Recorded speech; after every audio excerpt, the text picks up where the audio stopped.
Good morning, boys and girls. Today we are going to review.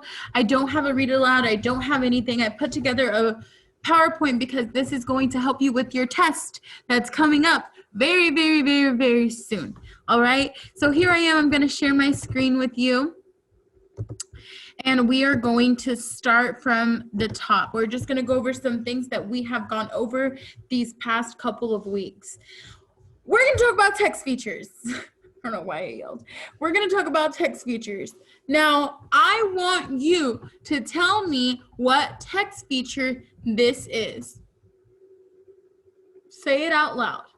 The table of contents, right? Now, I want you to tell me, what does the table of oh my goodness, wait. It's almost Valentine's Day, so. Oh, but y'all are going to watch this after Valentine's Day. Well, still in the spirit. Anyways, what?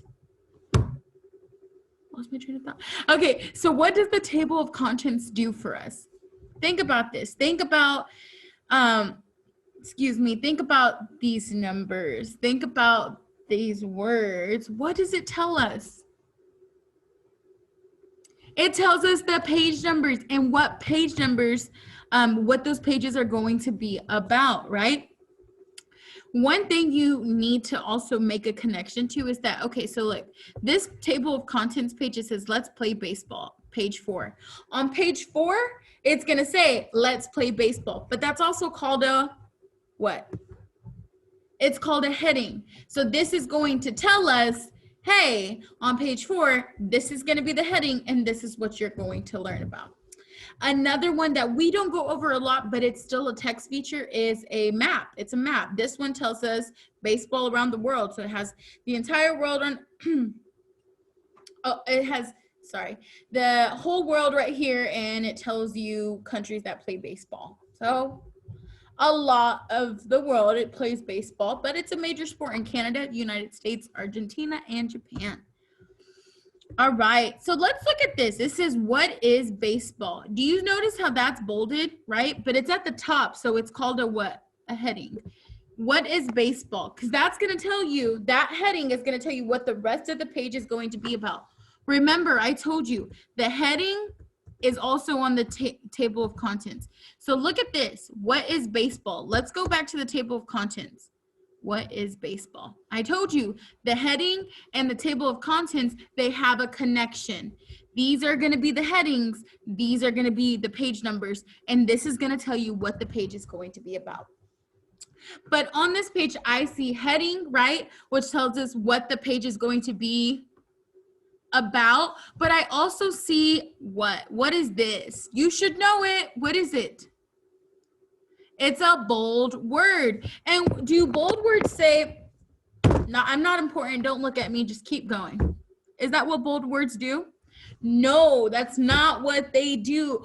Bolded words say, hey, like, look at me, I'm important. But also, you can find the meaning of the word at the back of the book in the glossary, right? Yes. Okay, so another text feature that we have here, what is this? Is this an illustration? No, because an illustration is something that you drew, right? Something that someone drew or painted or whatever, right? That is not an illustration, but it's a photograph. This is a photograph. This says, hey, I'm a photograph. It's not drawn, right? And what do photographs help us do? It's also a text feature, right? But what do they help us? How do they help us as readers? Think about it. Say it in your head. What does a photograph do for us as readers? Photographs help us what's going on. It helps us get a better mental picture, things that are going on in our mind, and tells us, hey, this is what it looks like. When I look at this, I'm thinking about baseball. I'm making connections to it.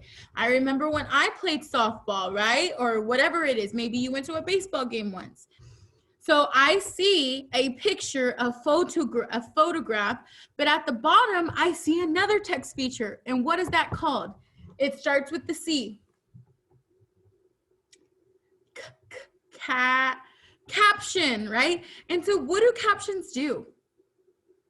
They explain what's happening in the photograph or the illustration. They tell you what's happening. So it says the batter hits the ball and runs to first base. We can see that, right? The other team tries to get the runner out before he or she makes it there. So the caption tells us what's happening in the photograph or the illustration. In this case, it's the photograph. Then we have a glossary. Ooh, a glossary. The glossary tells us the meaning of words. These bolded words are going to be the bolded words that were actually in the story. So remember, we said here our bolded word was bases, right?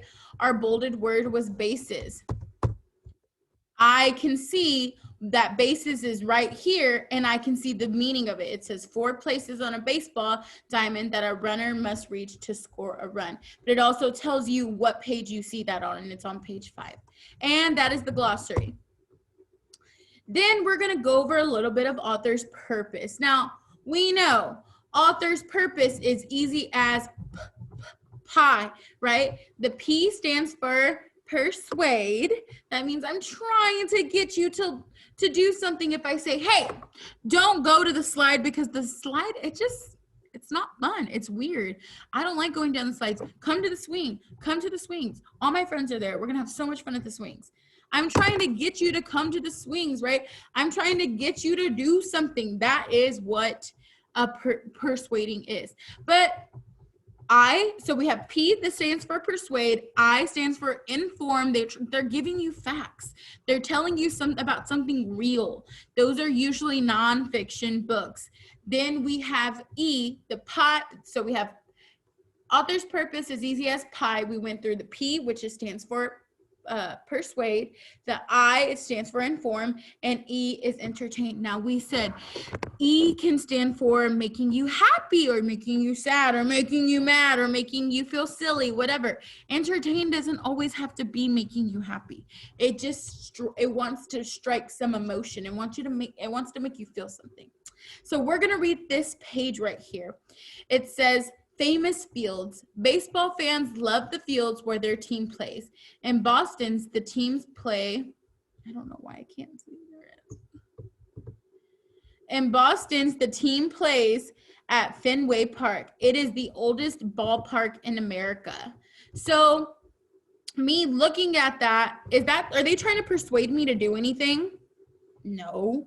Are they trying to inform me by giving me facts and telling me something about something that's real? Possibly, right? And E, are they trying to entertain us? Is it funny? Is it silly? Is it sad? No. So my best choice is that this is going to be to inform us. And I know that because, one, there's an actual photograph on here. This is a nonfiction book, which means it's real. It's telling me about fields. But also it gives me a fact. It says it's the oldest ballpark in America at the bottom here. All right. So I want to look at this one, and I want you to tell me, I want you to tell me what the author's purpose of this is. Now, looking at the picture, it might be easy to tell me, oh, I know what this is, but I want to read it to you, okay? It says, Bonk puts his head on the floor. He puts his feet in the air. I can stand on my head, he says. That will keep the hair out of my eyes. They're being super silly. They're monsters, and they're talking. Is that real? No, it's not. Are they trying to get you to believe something? Are they trying to persuade you?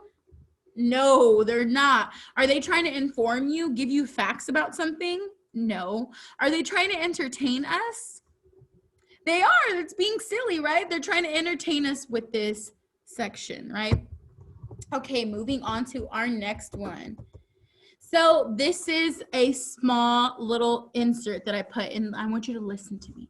Firstly, dogs are incredibly loyal companions. They see themselves as part of the family and will always be there for you no matter what happens. What are they trying to do? They're trying to persuade you, right? They're trying to get you to believe that dogs are probably are really good pets or something, right? It's telling you, one, dogs are loyal. They think they're your family, and they'll always be there for you. Those are opinions, right? Those are opinions, and they're saying these are the reasons why dogs are great. So they are trying to persuade us. Now, a lot of this stuff you already know, it's not hard, but when it comes to your test, I just want you to remember this review. Remember text features, author's purpose, and point of view, which is what we went over a couple of days ago, and we've been going over all week. But I hope that you have a wonderful day, complete the activity, and I'll see you later. Bye.